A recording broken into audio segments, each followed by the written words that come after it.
3, 2, 1, action.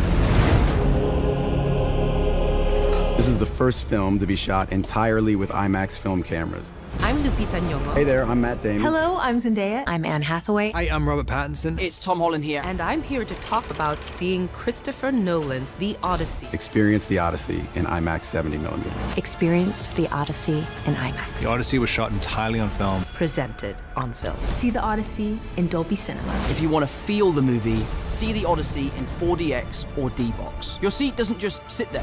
When we're moving, you're moving with us. It's going to be a great time. Bringing it all. It feels like more and more films are being released in exclusive formats that can only be viewed in select locations, and people are rightfully getting frustrated. Many feel like, with cute little interactive videos like these, they're getting a tiny glimpse into a viewing experience, a version of the film that they may never be able to see. With more and more films being released in exclusive formats that can only be viewed in select locations, people are starting to feel left out. With IMAX's proprietary 1:3 aspect ratio being reserved for a very small portion of the theater-going public, many may never see these films in this premium format at all. But this problem of premium showings and format discrepancies isn't actually new at all, and it goes back quite a bit further than the varied release models of such films today. 2, 1, fire. When discussing the history of large, widescreen formats, a lot of people start here. This motion picture was photographed in the grandeur of CinemaScope, and... Pardon me.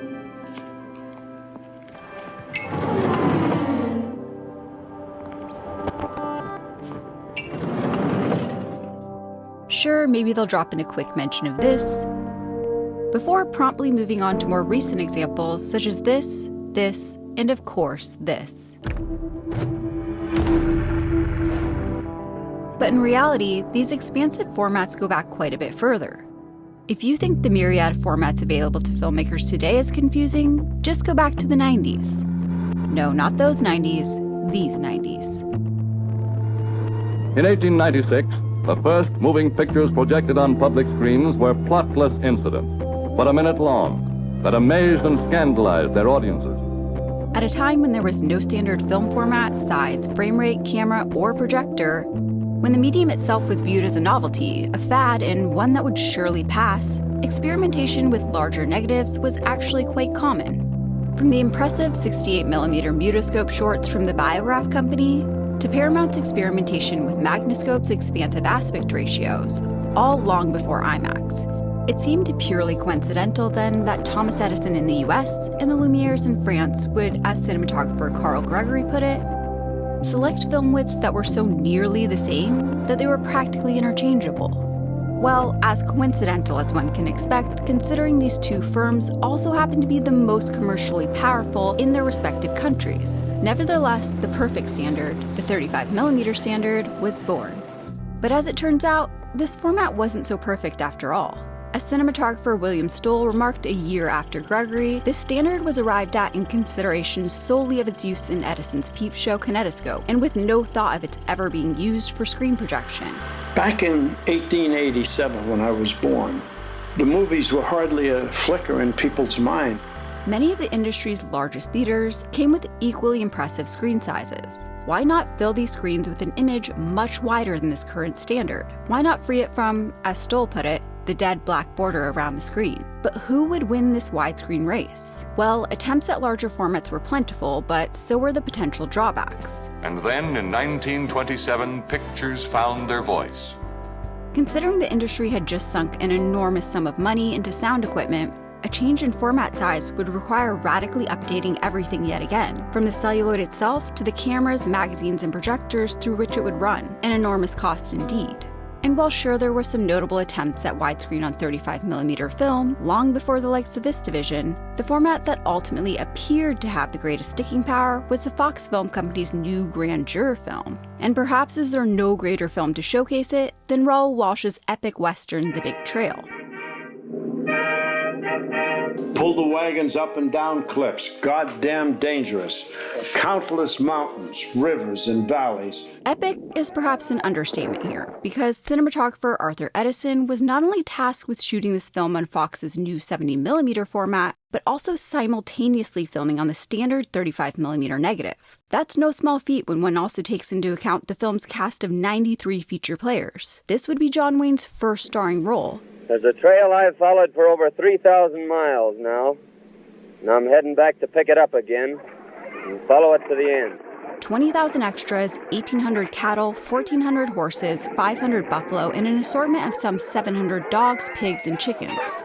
And if you think modern IMAX cameras are cumbersome, well, just consider the Big Trail's production log from Hal Everts. Here he describes a tracking shot in which a two-tiered camera sled supporting 3 70mm grandeur cameras and 3 standard 35mm Mitchell cameras is being pulled by 20 mules. Looking for anyone particular? Oh, and this film was a talkie, so he also notes the 50 or so crew members tasked with hauling dozens of cables stretched between this sled and a sound truck. Imagine flubbing a line or throwing a shot out of focus in this setup. Now, post-audio dubbing certainly wasn't a thing in 1930, so in addition to shooting 2 different formats of The Big Trail, Edison also had to film 5 different versions with 5 different casts. There would be an English, Spanish, Italian, French, and German language version of this film. So why go through all this trouble for this widescreen format? A format that itself would require Kodak to develop a new film stock, Mitchell to make custom cameras, the International Projector Corporation to refit theaters with new 70mm super simplex projectors, and that would require both director and cinematographer to acquaint themselves with a completely new framing composition. Well, because as Edison put it himself, all these so-called disadvantages pale in comparison to the very great advantages which 70mm cinematography offers in all other respects. The one thing I found so interesting while researching these early large formats is the way they were often discussed. It actually mirrors the way we talk about large formats like IMAX today. Many remarked on how these wider formats filled the screen, allowing the edges of the frame to fall into the periphery of our view, an image that more accurately matched our own vision and was no longer bounded by those dead black borders noted by Stoll earlier. Like Stoll, Edison too recognized the medium's ability for immersion, or what he called its pseudo-stereoscopic effect. Of critical importance to accomplishing this effect, though, was achieving an extremely deep focus on the 70mm format's wider field of view. Going back to our prior video on the subject, we know that format size is not the sole factor responsible for the look of a film, and so too did many of the articles written on the medium from this period. Take Stoll's piece, where he does address how this new standard will have a different field of view, but he attributes those changes to the lenses themselves, noting naturally the angular field of view of the various familiar lenses are different for the new standard. His chart here demonstrates how one would need to use a longer focal length lens on a 70mm grandeur camera to match the image of the 35mm film standard. Edison echoes this, noting that 70mm cinematography is much the same as ordinary 35mm cinematography. It is in the lenses that the chief technical difference is found. For any given lens, will embrace a considerably wider angle of view on the 70mm film format. His task then was exactly the conundrum facing many large format films today, to construct framing compositions that complemented the film's 2 formats. The challenges Edison faced seem incredibly relevant considering today's large format obsession, but it is his suggestion at the end of this article that feels the most topical to Nolan's process today. While passionately endorsing the new 70mm format, he also acknowledged the need for a 35mm version to continue to exist. However, rather than continue the arduous, not to mention costly practice of shooting on 2 separate formats, he offers a novel solution. Originate on the larger grandeur negative with its advantages in both image and sound quality, and then create a 35mm reduction print for wider theatrical distribution, taking care to compose for an image that is complementary to these 2 separate formats. Sound familiar? Not unlike IMAX films like the Odyssey today, one is left to wonder how such immersion can be experienced across the film's multiple formats. Is it even possible for a filmmaker to construct 2 completely separate but equally purposeful framings that complement 2 diametrically opposed formats? Well, here again, history presents an enduring solution to what seems like a rather modern problem. You see, the idea of contending with multiple aspect ratios, of cropping an IMAX image for various releases, or composing a shot for multiple formats is nothing new. And it certainly goes back quite a bit further than the pan and scan of the home video era or the various releases of large format films today.